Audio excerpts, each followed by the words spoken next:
वहीं आपको बता दें, दिल्ली में बीजेपी कोर कमेटी की बैठक आज होनी है। बची हुई जो 9 सीटें हैं उसको लेकर यहां पर मंथन किया जाएगा। अमित शाह के साथ प्रत्याशियों के नाम पर चर्चा होगी। इस बैठक में पूर्व मुख्यमंत्री वसुंधरा राजे, बीजेपी के प्रदेश अध्यक्ष मदन लाल सैनी और चुनाव प्रभारी प्रकाश जावड़ेकर मौजूद रहेंगे। तो आपको बता दें कि जो 9 सीटें बची हुई हैं उन उम्मीदवारों को लेकर यहां पर मंथन आज किया जाएगा। बीजेपी कोर कमेटी की बैठक दिल्ली में होने वाली है। 9 सीटें अभी बची हुई हैं जिनके उम्मीदवारों का ऐलान करना है बीजेपी को, और ऐसे में मंथन का जो दौर है वो लगातार चल रहा है। आज बीजेपी कोर कमेटी की बैठक होने वाली है। इस बैठक में पूर्व मुख्यमंत्री वसुंधरा राजे, प्रदेश अध्यक्ष मदन लाल सैनी, चुनाव प्रभारी प्रकाश जावड़ेकर मौजूद रहेंगे और अमित शाह के साथ प्रत्याशियों के नामों पर यहां पर चर्चा करेंगे। 9 सीटें बची हुई हैं अभी।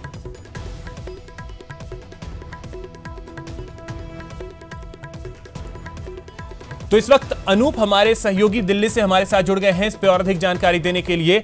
अनूप, बैठक कब होनी है और साथ ही साथ क्या यह उम्मीद की जाए कि जल्द से जल्द अब जो 9 सीटें बची हुई हैं वहां के उम्मीदवार भी अब फाइनलाइज हो जाएंगे? देखिए, आपको बता दूं कि आज शाम 6 बजे केंद्रीय चुनाव समिति की बैठक होगी प्रधानमंत्री नरेंद्र मोदी और राष्ट्रीय अध्यक्ष अमित शाह की अध्यक्षता में। जिस तरीके से आप भी बता रहे हैं कि 9 सीटों पर अभी नामों की घोषणा बीजेपी की तरफ से नहीं की गई है। देखिए, पिछले दिनों जिस तरीके से विधानसभा चुनाव में बीजेपी को हार का सामना करना पड़ा था, लेकिन अगर आप लोकसभा चुनाव देखें तो लोकसभा चुनाव में परिणाम बहुत अच्छे थे। बीजेपी के सामने चुनौती बहुत ज़्यादा है क्योंकि सरकार बदल चुकी है और बीजेपी चाहती है कि जिस तरीके से पिछले चुनाव में परफॉर्मेंस रहा है बीजेपी का वो दोहराई जाए। इस वजह से मंथन का दौर जारी है। आज बैठक होगी बीजेपी केंद्रीय चुनाव समिति की बैठक, संभवतः आज आखिरी चुनाव समिति की बैठक होगी जिसमें जो बाकी जितने भी सीट बचे हुए हैं, न केवल राजस्थान बल्कि देश के तमाम हिस्सों में, उन सभी राज्यों के उम्मीदवारों पर चर्चा की जाएगी। खासतौर पर राजस्थान पर आज चर्चा की जाएगी और नाम फाइनलाइज किए जाएंगे।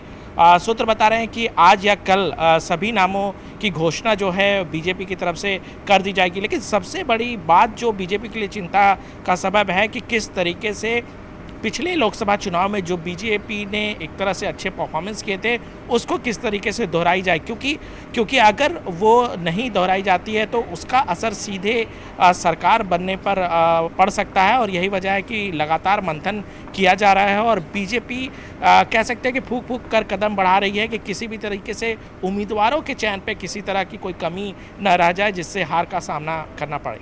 चलिए, बहुत बहुत शुक्रिया अनूप आपका इन तमाम जानकारियों के लिए। तो बीजेपी के लिए चुनौती है क्योंकि पिछले चुनाव में 25 की 25 सीटें बीजेपी ने जीती थी और उसी परफॉर्मेंस को दोहराने के लिए लगातार उम्मीदवार खोजे जा रहे हैं और चर्चाएं चल रही हैं।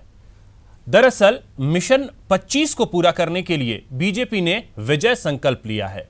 बाकायदा अब सूबे में इसे लेकर चुनावी प्रचार चरम पर है। देखिए रिपोर्ट। मिशन 25 के लिए जोर आजमाइश, चुनावी सभा से विजय संकल्प। समय कम है और काम ज्यादा, लिहाजा मिशन 25 के लिए बीजेपी ने पूरा जोर लगा दिया है। देख लीजिए, ये तस्वीरें बानगी भर हैं जो बताती हैं कि मरुधरा में सियासी तपिश शबाब पर है। मिशन 25 के लिए बीजेपी जोरदार चुनावी प्रचार में जुटी है। बीजेपी ने मिशन 25 को हासिल करने के लिए अपने धुरंधरों को प्रचार में उतार दिया है। विजय संकल्प के जरिए जहां बीजेपी केंद्र सरकार की उपलब्धियों का बखान कर रही है, तो कांग्रेस पर निशाना साधने का कोई भी मौका नहीं छोड़ा। प्रधानमंत्री जी का आवास योजना अच्छी तरह से जानते हो आप लोग, आप सब जानते हो उनकी उज्ज्वला योजना को।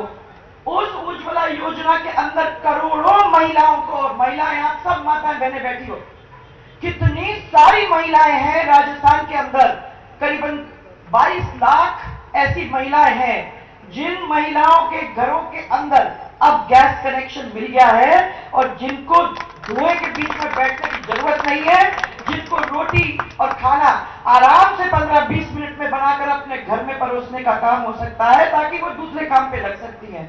वो बार बार धन्यवाद देती हैं हमारे आदरणीय प्रधानमंत्री जी को।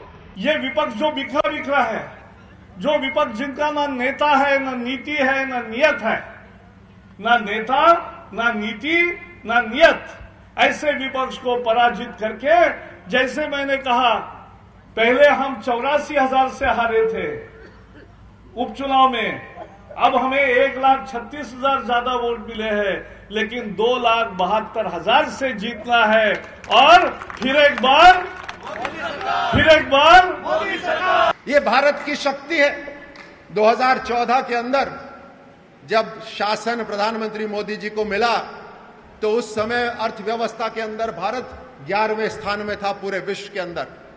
2018-19 आते आते पूरे विश्व के अंदर अगर आर्थिक जगत को देखा जाए तो 6ठे स्थान पर है पूरे के पूरे विश्व के अंदर। ये ताकत है भारत की। कांग्रेस का राष्ट्रीय अध्यक्ष हमारे पे आरोप लगा रहे थे कि प्रधानमंत्री मोदी जी 2 जगह से नहीं लड़ेंगे क्योंकि एक जगह से उनको डर लग रहा है।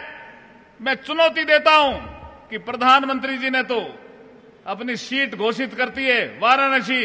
राहुल गांधी जी, आप अमेठी में ही रहना। भारतीय जनता पार्टी कड़ी चुनौती आपको देने वाली है। ये चुनाव ऐसा चुनाव नहीं है, चुनाव तो कई बार आपने लड़े, लेकिन इस चुनाव में पहले के चुनाव में बहुत बड़ा फर्क है। आज देश में कुछ ऐसे लोग हैं जो एक आदमी के लिए काम करते हैं, कुछ ऐसे लोग हैं जो एक क्षेत्र के लिए काम करते हैं, कुछ ऐसे लोग हैं जो अपनी पार्टी के लिए ही काम करते हैं। लेकिन मेरे सामने बैठे हुए लोग ऐसे लोग हैं जो न व्यक्ति के लिए काम करते हैं, न क्षेत्र के लिए काम करते हैं, ये देश के लिए काम करने वाले ये भाई लोग बैठे। अभी तो सियासी समर का पारा चढ़ा ही है, देखते जाइए आगे आगे होता है क्या। Bureau report, news 18 network.